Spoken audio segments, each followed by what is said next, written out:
Un compendium de l'histoire de la liturgie.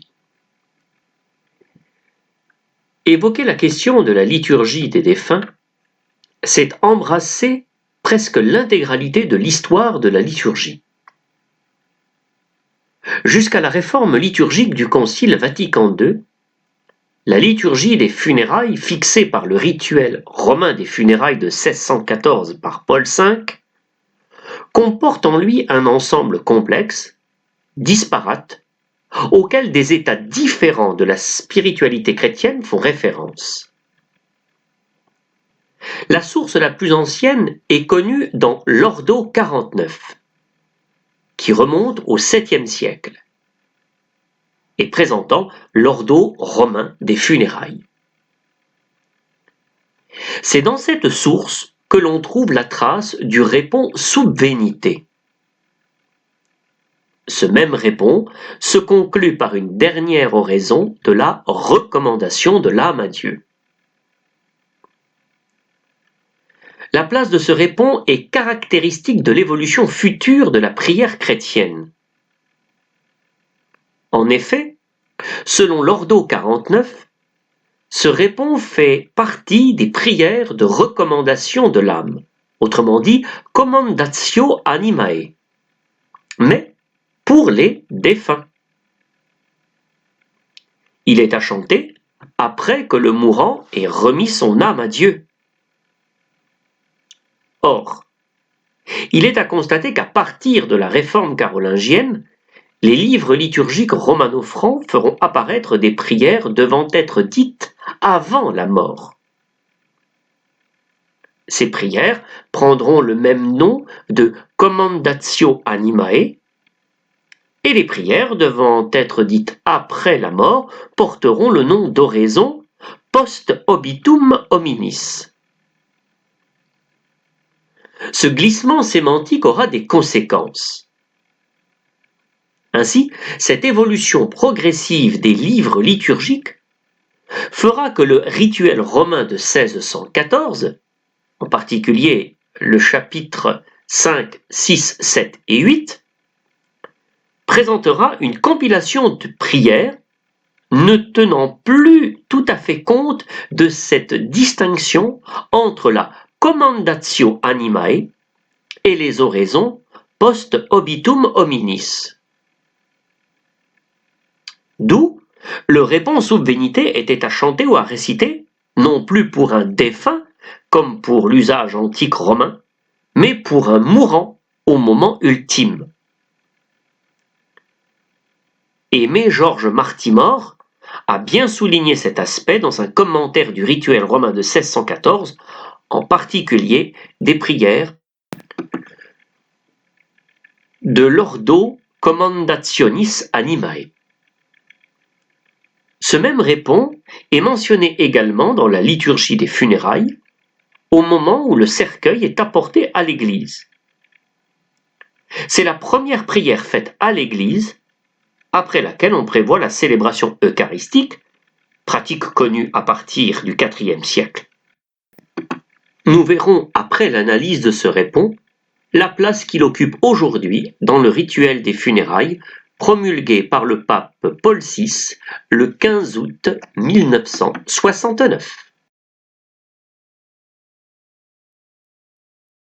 Analyse musicale et littéraire du répon. Le répon sub venite est classé dans la catégorie des répons prolixes, c'est-à-dire dont la mélodie est ornée. À l'origine, cette pièce musicale devait répondre à l'écoute d'une lecture biblique.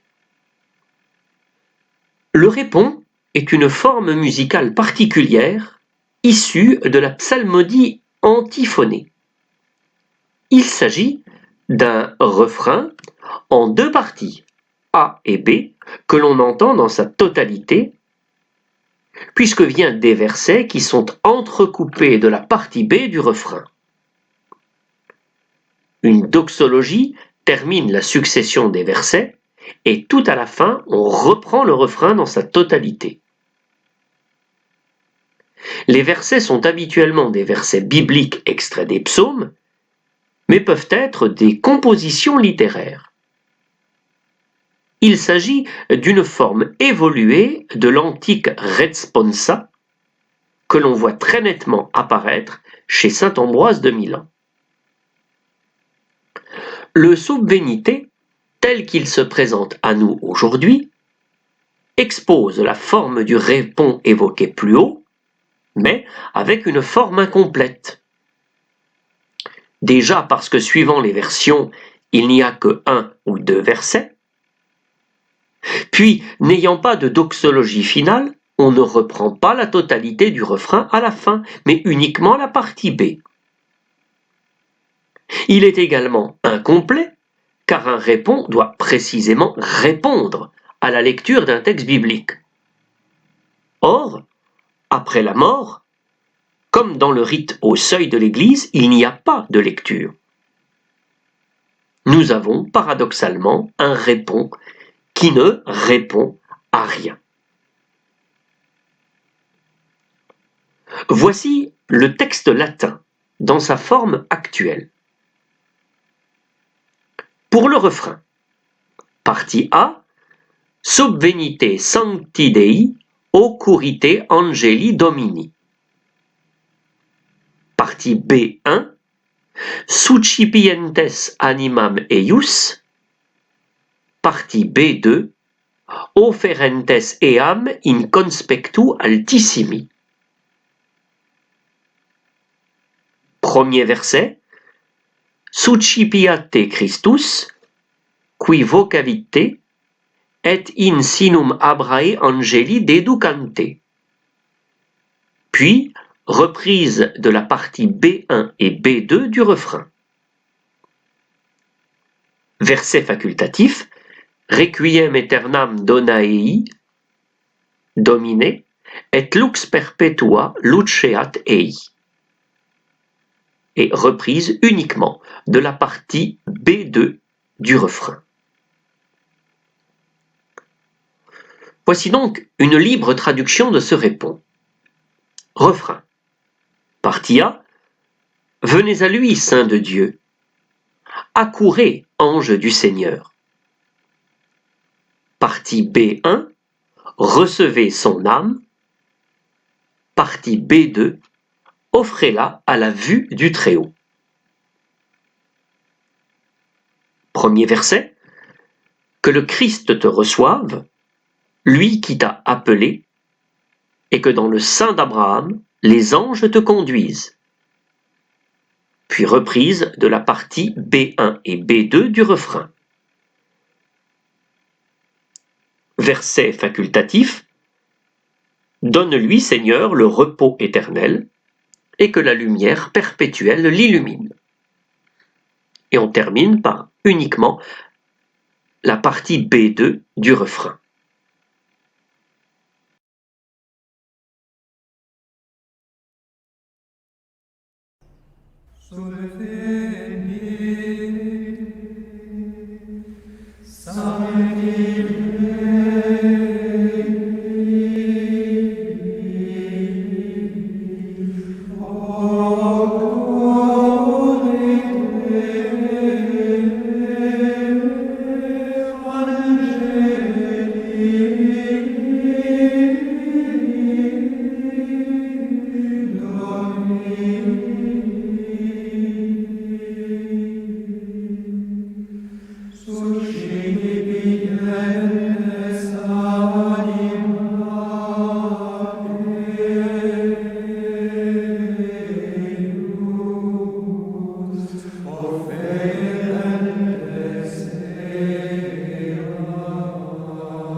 L'analyse musicale va exclusivement porter sur le refrain.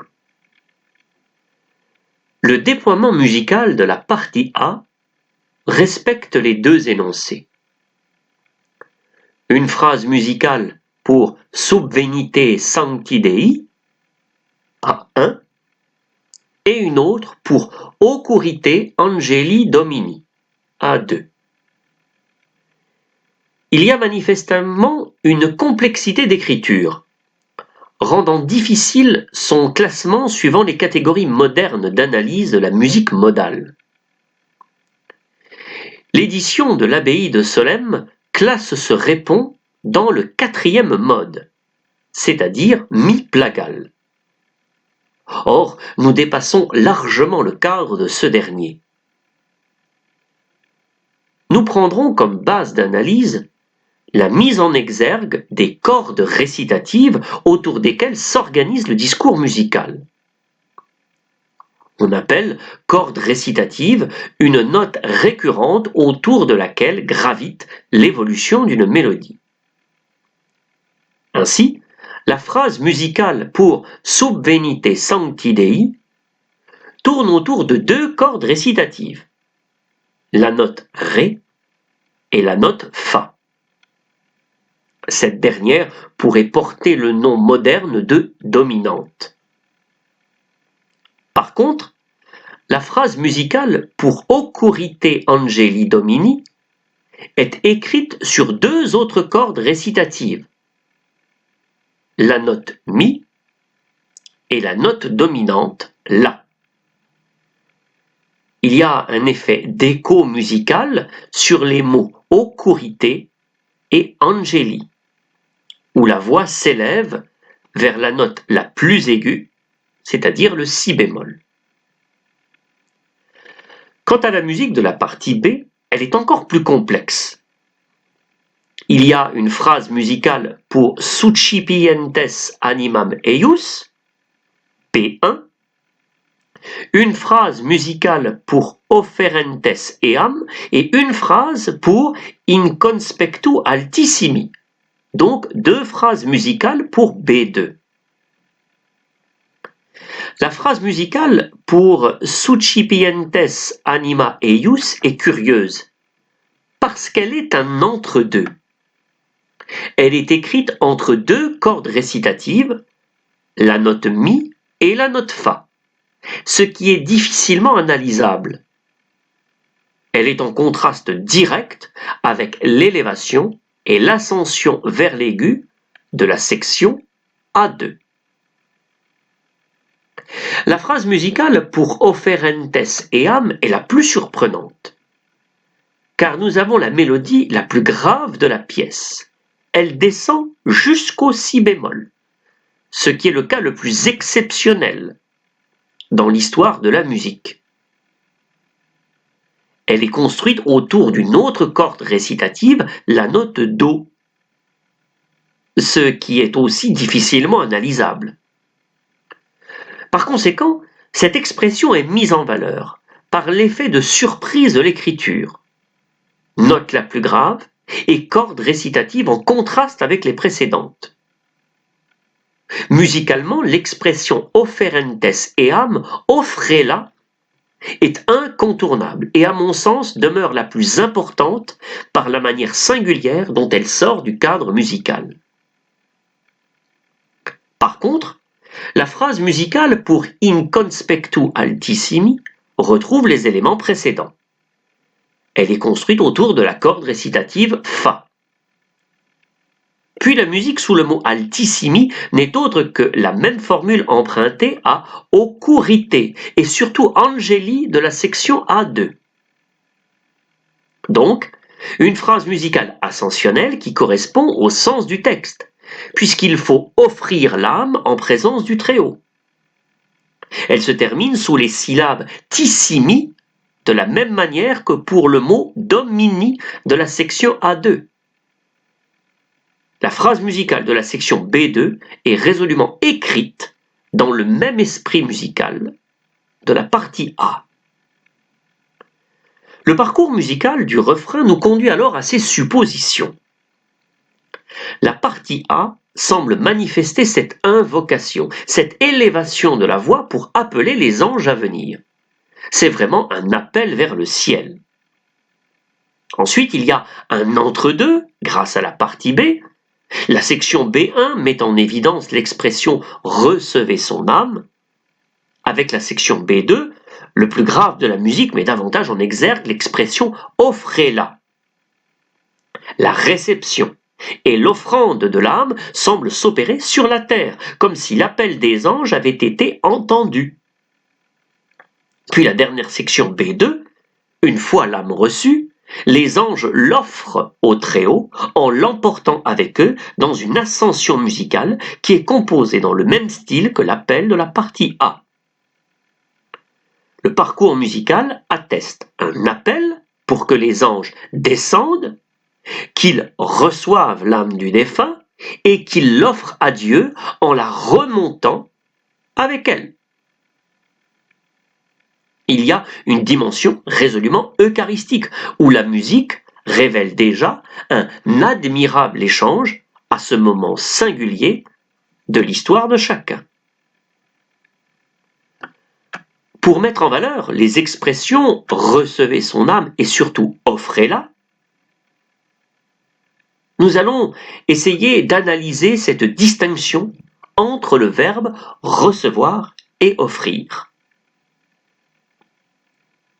Car comment entrevoir un sens à cette différence verbale?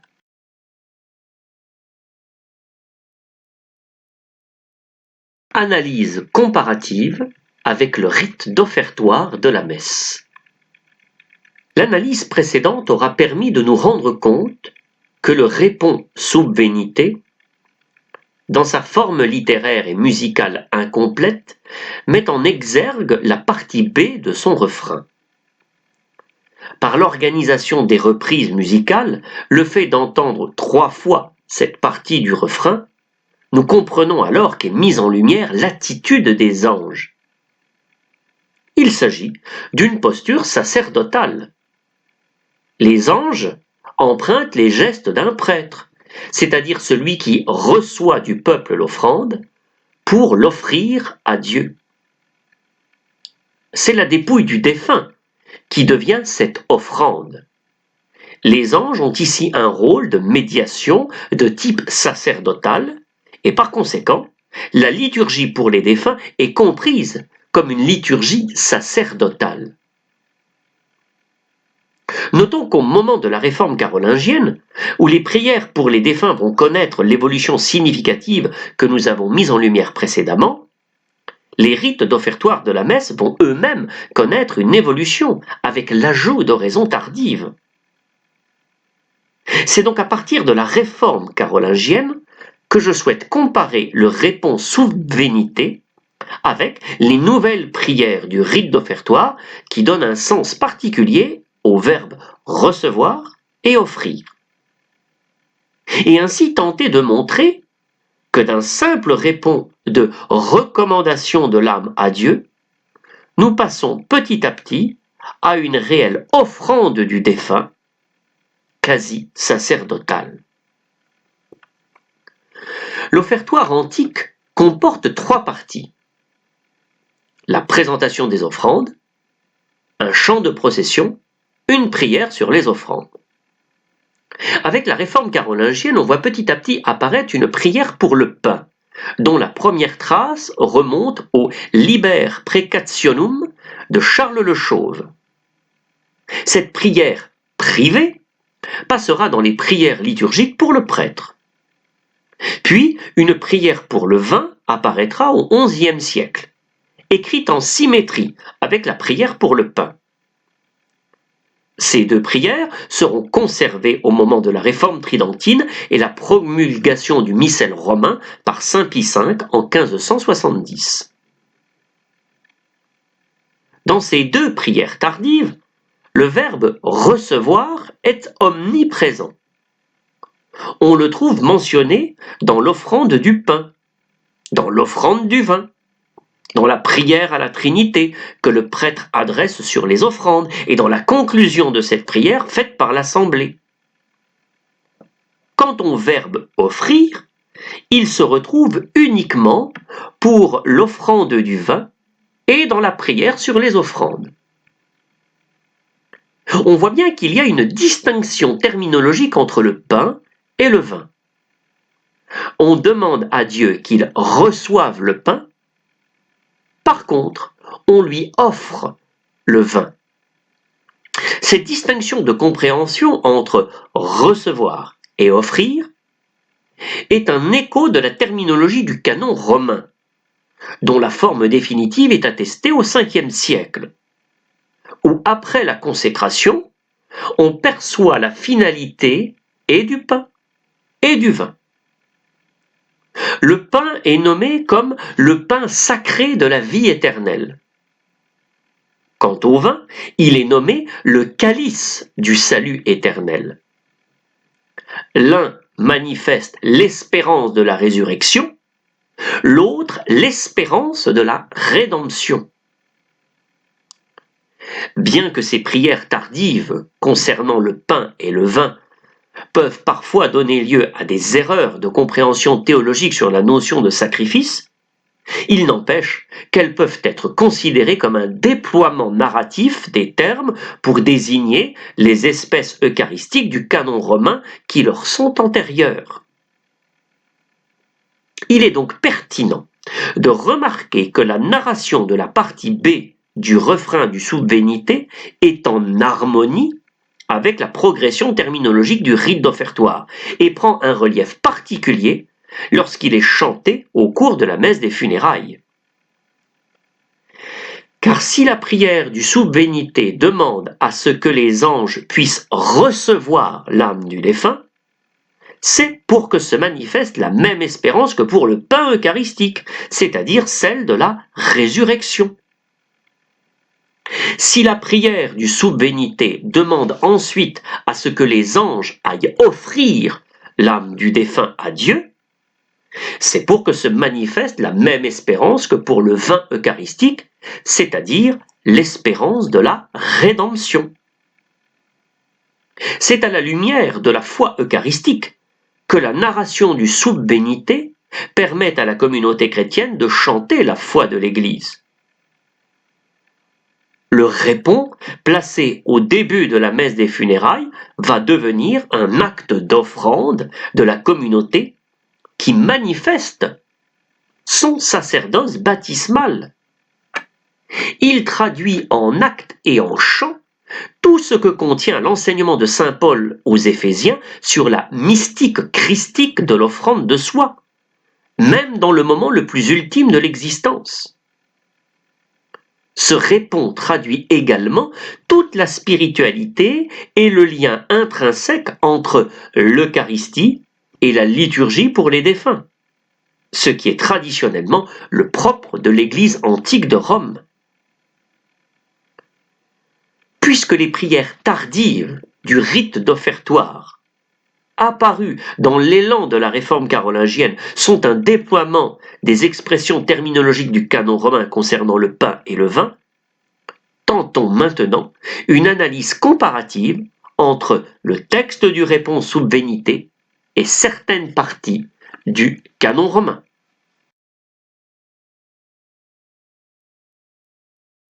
Analyse comparative avec le canon romain. Si à travers la dépouille des défunts, la foi de la communauté chrétienne appelle les anges afin qu'ils viennent recevoir et offrir l'âme à Dieu, cette dernière demande également à ce que Dieu jette un regard sur cette âme. Il n'y a qu'une seule péricope dans les évangiles qui parle explicitement d'être placé sous la vue du Très-Haut. Il s'agit de l'enseignement de l'évangile selon saint Matthieu concernant le vrai culte. Matthieu 6, les versets 1 à 18. La pratique de l'aumône, de la prière et du jeûne dans le secret et l'humilité. Être sous le regard de Dieu, c'est consentir à vivre ces trois vertus évangéliques. Or, il y a une partie du canon de la messe qui pourrait également nous aider à mieux saisir la synthèse narrative de la partie B du refrain. Le canon romain nous donne à entendre une partie intéressante concernant ce regard de Dieu invoqué, et qui vient elle aussi de la partie tout juste après la consécration.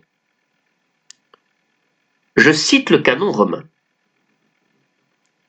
Sur ces offrandes, daignez jeter un regard favorable et bienveillant. Acceptez-les, comme vous avez bien voulu accepter les présents de votre serviteur Abel le Juste, le sacrifice d'Abraham, le père de notre race, et celui de Melchisédek, votre souverain prêtre, offrande sainte, sacrifice sans tache.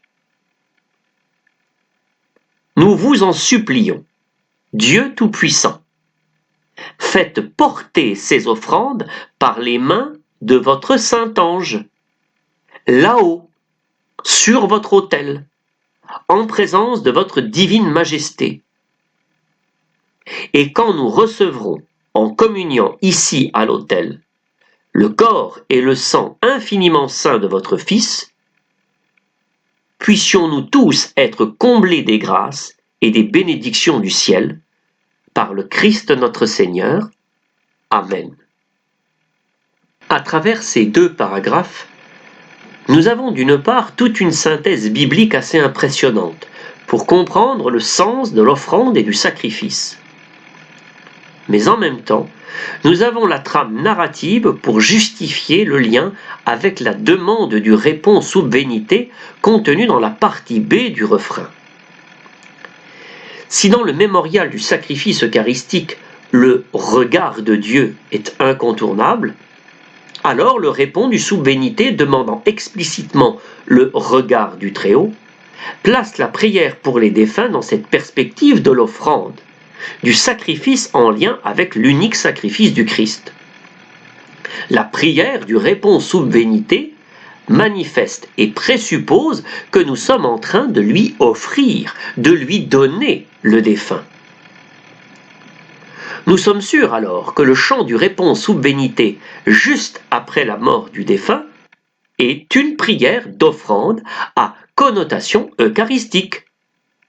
De même que la procession du défunt entrant dans l'église avec le chant du Sub-Venite est déjà une offrande, un don de la communauté à Dieu. Mais en même temps, nous demandons que, dans la dépouille du défunt, Dieu y voit et y reconnaisse son propre Fils en train de s'offrir à lui, dans un sacerdoce éternel, comme l'exprime la lettre aux Hébreux. Quant au deuxième paragraphe du canon romain, il nous permet de saisir toute la pluralité de sens de la métaphore du rôle de l'ange.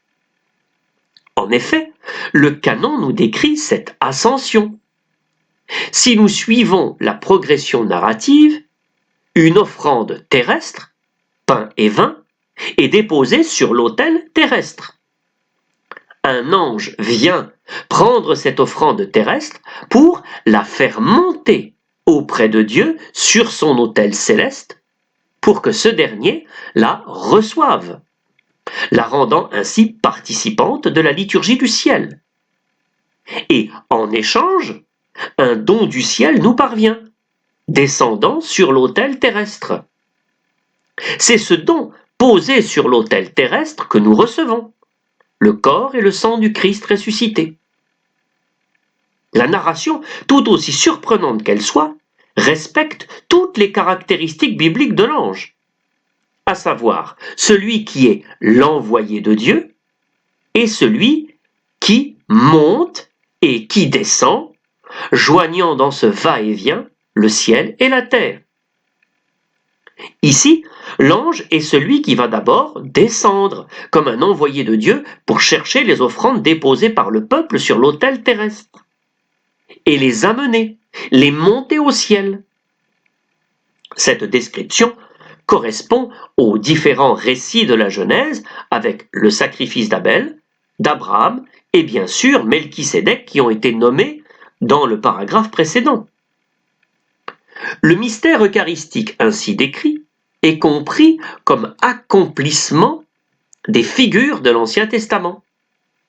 C'est également un mystère d'alliance entre le ciel et la terre, un mystère de participation à la liturgie céleste, un mystère d'échange et de transformation. C'est pourquoi le répond du Sub-Venite invoquant la venue des anges, puis demandant à ce qu'ils reçoivent l'âme et l'offrent à Dieu, est en parfaite synchronie avec ce récit et ce déploiement narratif du canon romain. Le répond du Sub-Venite place résolument la prière de recommandation pour les défunts dans une perspective eucharistique, sacerdotale, justement pour que s'accomplissent en eux les grâces du mystère eucharistique. Conclusion. Le répons Sub-Venite est vraiment un des plus beaux héritages de la liturgie romaine de l'Antiquité. Il témoigne d'une prière chrétienne pour le défunt, en lien étroit avec sa compréhension du mystère eucharistique. Mais il porte en germe une survalorisation sacerdotale à cause de la mise en exergue du verbe offrir. À travers les siècles, cette déviance s'est concrétisée. Depuis 1969, ce répons fait partie des propositions de chant pour le dernier adieu, à la fin de la messe des funérailles. C'est la première fois dans l'histoire de la liturgie que ce répons possède cette place.